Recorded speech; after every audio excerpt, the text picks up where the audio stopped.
चाहती हूँ कि जब मेरा डिलीवरी का वक्त करीब आए तो आप मेरे साथ ये सारा सामान अस्पताल ले आए। मैं जानती हूँ बाबा, आपको इस बच्चे से कोई लगाव नहीं है, लेकिन मैं माँ हूं ना। मुझे तो इसके इस दुनिया में आने की बहुत खुशी है और मैं नहीं चाहती कि इसको जरा सा भी एहसास हो कि ये इस दुनिया में अकेला है।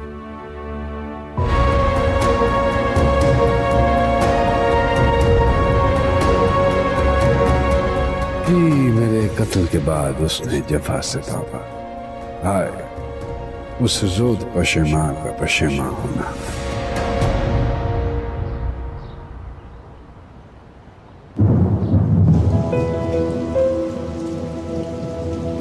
ड्रामा सीरियल कैसे तेरे खुदगर्जी में आखिरकार बाबा साहब ने फैसला कर लिया है कि वो इस बार मैक को अपनी जायदाद में हिस्सा भी देगा और मैक के बच्चे के बारे में भी सोचेगा। लेकिन इससे पहले ही बाबा साहब इस दुनिया से जाने ही वाले हैं, जिसके बाद दारा बहुत ही ज्यादा परेशान हो जाएगा। उधर परवा और सुफिया के हाथ भी कुछ न आया। आने वाले एपिसोड की मुकम्मल कहानी में आप सभी दोस्त देखेंगे कि निदा जिसके साथ घर में उसके साथ बिल्कुल भी अच्छा बिहेव नहीं कर रही थी, लेकिन जब उसे ये बात पता चलती है कि शमशेर इस दुनिया में नहीं रहा, उसके बाद वो भी बहुत ही ज्यादा परेशान हो जाती है और उसे भी एहसास होता है कि आज मैक अकेली हो चुकी है और उसकी बहन निदा के साथ वो इस तरह की बिहेव ना करे। वहाँ पर एहसन भी बहुत ही ज्यादा परेशान होता है और अपने माँ के साथ किसी भी किस्म की बात नहीं करता। यहाँ पर अंदलीब आंटी भी बोल पड़ती है और कहती कि एहसन बेटा क्यों ऐसे कर रही हो उस लड़की की वजह से। और यहाँ पर एहसन कहता है कि आपको भी निदा के साथ ऐसा बिहेव नहीं करना चाहिए, वो आपकी बहू आपकी वीडियो की तरह सी है, बेहतर होगा कि आप उसके साथ अच्छी तरीके से पेश आए। यूं अंदलीब को भी समझ आ ही जाएगा कि वो निदा के साथ गलत कर रही है। लेकिन जब ये बात एहसन की अब्बा और अंदलीब को पता चलती है कि शमशेर इस दुनिया में नहीं रहा, तो वो फैसला कर लेती है कि वो बहुत जल्द अकरम साहब और नाहिद आंटी के साथ मुलाकात करने के लिए उनके घर में जाएंगे। दूसरी जानिब बाबा साहब बहुत ही ज्यादा परेशान है क्योंकि आज तो उनके पास उनका बेटा शमशेर भी ना रहा।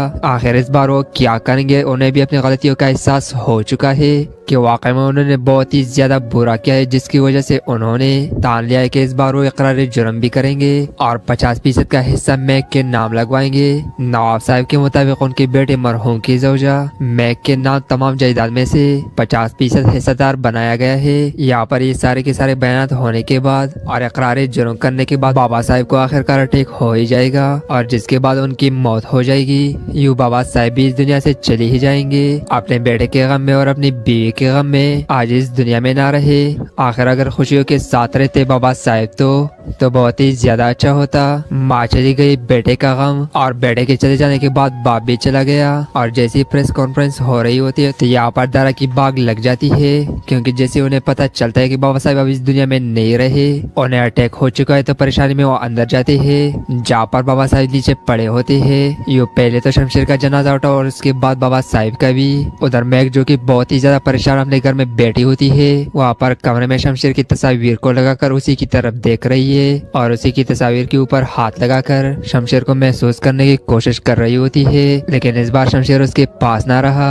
आखिर शमशेर ने भी मैक के साथ मोहब्बत का सबूत दे ही दिया कि उसने भी मैक के साथ बहुत ही ज्यादा मोहब्बत की है और जो गुंडे आए थे मैक को मारने, उनकी गोली शमशेर ने कहकर साबित कर दिया कि सच्ची मोहब्बत क्या है। अपने महबूबा के सामने आकर चट्टान बन के खड़ा हो गया और आज शमशेर इस दुनिया से भी चला चुका है। मैक बहुत ही ज्यादा परेशान है और अपने पेट के ऊपर हाथ लगाती है और महसूस करती है अपने बच्चे को। शमशेर का गम मैक तो बुला नहीं सकती, लेकिन शमशेर जाता जाता मैक को निशानी देखकर चला ही गया। जब मैक का बेबी इस दुनिया में आएगा उसके बाद तो मैक को भी हौसला हो जाएगा कि वाकई में शमशेर की निशानी उसके पास है, जिसकी वजह से वो इस बार जी सकती है। मैक के घर वालों को परेशानी तो इस बात की है ही कि जवान बेटी उनकी घर आ चुकी है, लेकिन मैक ने भी साफ साफ अपने घर वालों को कह दिया है कि वो दूसरी शादी नहीं करेगी और शमशेर की यादों के सहारे वो जिंदगी गुजारना चाहती है और उसके साथ किसी को भी शरीक नहीं करना चाहती। अपने बच्चे का और अपना ख्याल रखेगी और इसी घर में रहेगी। जब शमशेर का बेबी इस दुनिया में आएगा उसके बाद तो घर में रौनक लग जाएगी। दूसरी तरफ अंदलीब और उसके घर वाले पहुंच ही जाएंगे मैक के घर में, जहाँ पर जाकर मैक के इस दर्द में उसका हौसला देंगे और उसके साथ इजहार अफसोस भी करेंगे कि शमशेर के जाने का दुख उन्हें भी है। दूसरी जाने पारा और सुफिया के हाथ आखिरकार कुछ भी न आया।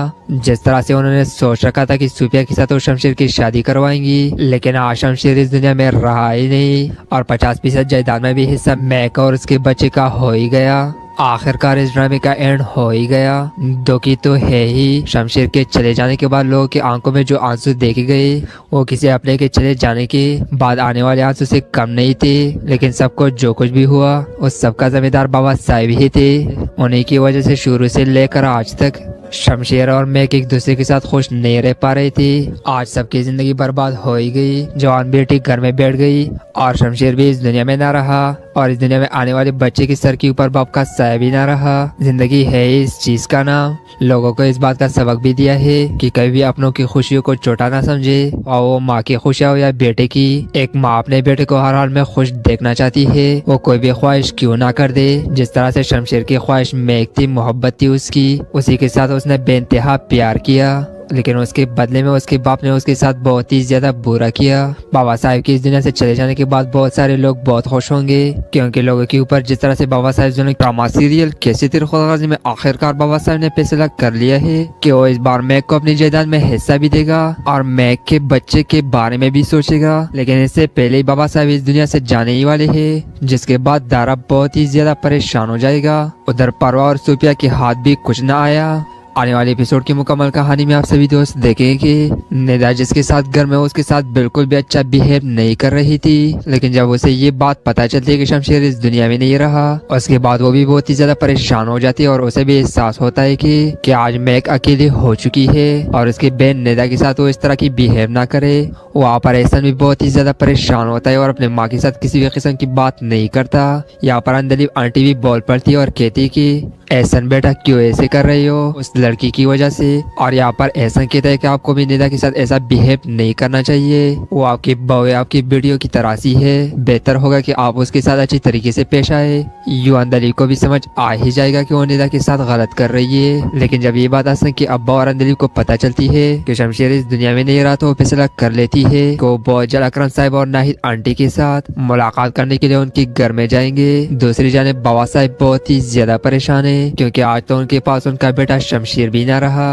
आखिर इस बार वो क्या करेंगे, उन्हें भी अपनी गलतियों का एहसास हो चुका है कि वाकई में उन्होंने बहुत ही ज्यादा बुरा किया है, जिसकी वजह से उन्होंने ठान लिया है कि इस बार वो इकरार जुर्म भी करेंगे और 50% का हिस्सा मैक के नाम लगवाएंगे। नवाब साहब के मुताबिक उनके बेटे मरहूम की ज़ौजा मैक के नाम तमाम जायदाद में से 50% हिस्सेदार बनाया गया है। यहाँ पर ये सारे के सारे बयान होने के बाद और इकरार जुर्म करने के बाद बाबा साहब को आखिरकार अटैक हो ही जाएगा और जिसके बाद उनकी मौत हो जाएगी। यूं बाबा साहब भी इस दुनिया से चले ही जाएंगे, अपने बेटे के गम में और अपनी बीवी के गम में आज इस दुनिया में ना रहे। आखिर अगर खुशियों के साथ रहते बाबा साहब तो बहुत ही ज्यादा अच्छा होता।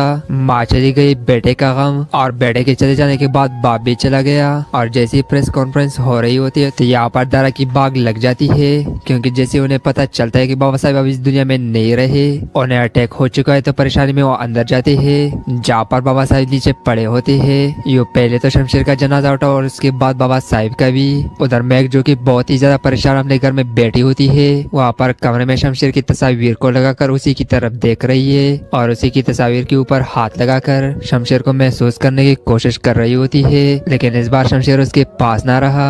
आखिर शमशेर ने भी मैक के साथ मोहब्बत का सबूत दे ही दिया कि उसने भी मैक के साथ बहुत ही ज्यादा मोहब्बत की है और जो गुंडे आए थे मैक को मारने, उनकी गोली शमशेर ने कहकर साबित कर दिया कि सच्ची मोहब्बत क्या है। अपनी महबूबा के सामने आकर चट्टान बन के खड़ा हो गया और आज शमशेर इस दुनिया से भी चला चुका है।